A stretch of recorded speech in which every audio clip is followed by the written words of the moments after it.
Harka fuuni daawwattoota keenyaa nageenyi keenya bakka jirtanitti isin qabu jennaa oduu isinitti himna.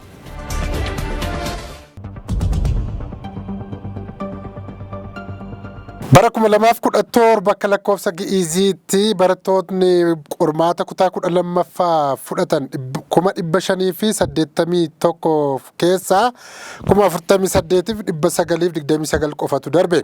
Manneen barnootaa 1,249 immoo barataa tokkoyyuu hin dabarsine jedhe ministeerichi. Barattoota bara barnootaa 2017 qormaata xumura kutaa 12ffaa fudhatan 581 fi 905 keessaa 48,929 yookaan immoo gara dhibbentaa 8 qabxii 4 qofaatu darbu ministeera barnootaa Profeesar Biraanuu Naggaa beeksisan. Ministeerichi kana ka beeksisan kaleessa wayita bu'aa qormaata xumura kutaa 12ffaa kan bara 2017 laalchisee ibsa miidiyaaleef kennanittidha. Ministeerichi akka jedhanitti barattoonni qormaata fudhatan dhibbentaa 8 qabxii 4 yookaan 48,929 qabxii dhibbentaa 50 fi isaa ol kan galmeessan yoo ta'u isaan keessaa 30,451 barattoota dhiiraa 18,473 ammoo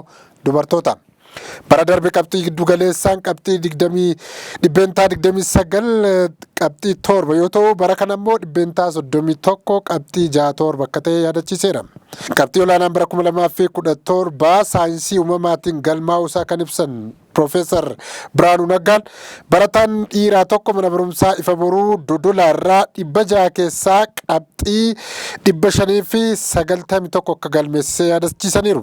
Akka biyyaatti barataan qabxii guddaa fide kun mana barumsaa Dodolaarraa barataa Kaalid Bashir mana barumsaa ifa boruu bultii addaa Dodolaarraa akka ta'edha kan dhagahame. Haaluma wal fakkaatuun qabxii olaanaa dubartootaan galmaa'ee saayinsii uumamaarraa yoo ta'u barattuun dubraa mana barumsaa Bisraat Gabriel kan magaalaa Finfinnee keessatti argamu qabxii 579 fiduudhaan 600 keessaa sadarkaa jalqabaa qabatteetti. Akka ministeerri barnootaa ibsetti barattoonni 120 ta'an qormaata hatuuf osoo yaalanii qabamanii qabxiin isaanii haqameera. Oduma wal fakkaatuun marsaaritiin firii qormaataa barattoonni ittiin ilaallatan har'a ifoomeera. Akka ministeerichi jedhetti karaa fuula feesbuukii isaa baaseen barattoonni har'a waaree boodaa eegalanii marsaaritii fi telegiraamii akkasumas toora weebsaayitii ministeerichaa keessa seenanii bu'aa qabxii isaanii ilaallachuu kan danda'an ta'uu ifoomseera.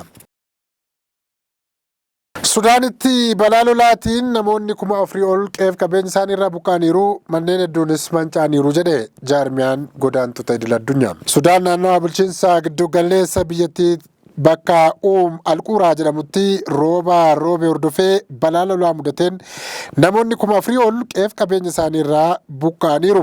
Manneen jireenyaa 550 ol ammoo manca'uu isaanii dhaabbanni mootummoota gamtoomanitti jaarmiyaan godaantota idil-addunyaa beeksiseera.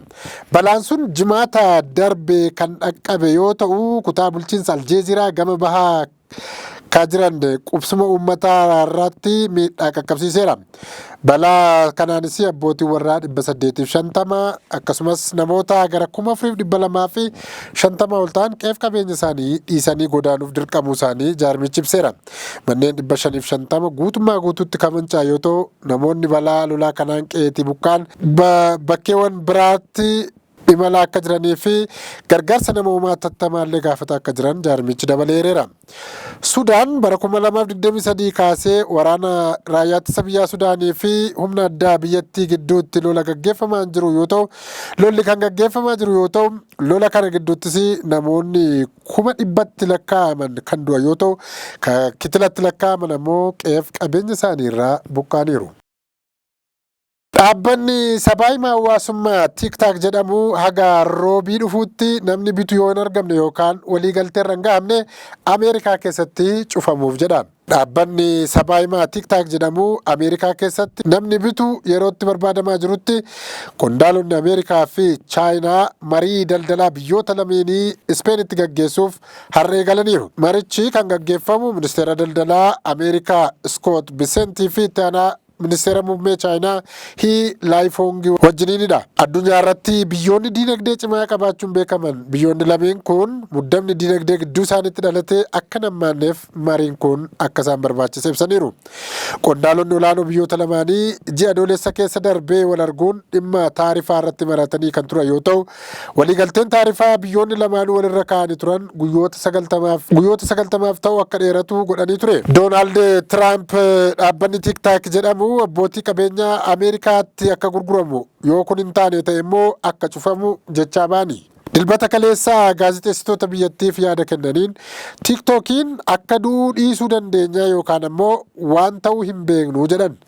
Chaayinaa irratti kan hundaa'udha. Dhimmi kun baay'eedhuma waan nu miidhus miti jechuun dubbataniiru. Egaa kabajamtoota daawwattoota keenya oduu har'aaf jenne kanumaan goolabnaa turtii gaarii isiniin jenna.